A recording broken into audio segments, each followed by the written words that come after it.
Christopher Schweikert lived a remarkable life, his wife said. He was a military pilot, a firefighter, an outdoorsman.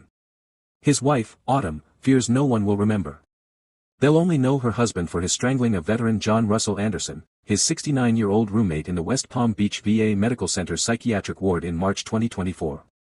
Schweikert walked in for help, and left in handcuffs. Schweikert had checked himself into the VA in a mental crisis, but the VA failed both him and his roommate who was murdered. In court March 2025 he was found not guilty by reason of insanity.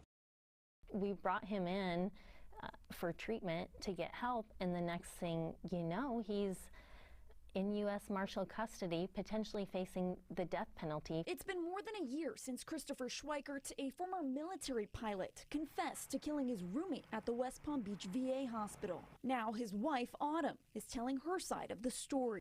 I mean, immediately I was just like, how could this have happened? Autumn, who asked us not to show her face, says she met Chris in the Army. In 2023, they moved to West Palm Beach to start a new chapter, married, buying a house, and ready to start a family. Yeah, that's when everything kind of started to happen.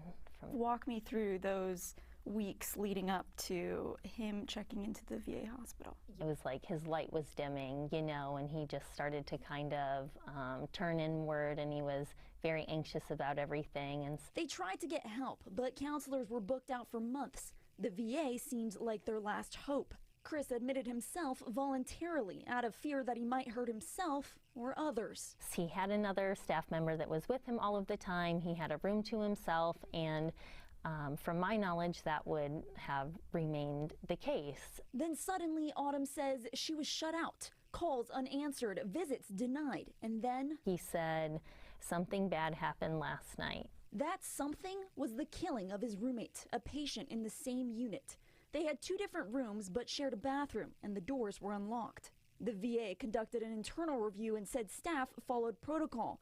Autumn says that's a failure. In my opinion, there are so many things that could be fairly easily implemented to prevent these types of things from happening.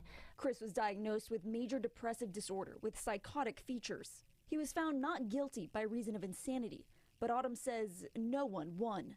Her husband is now in a federal mental health facility across the country. Knowing what you know now, do you regret bringing him into the VA?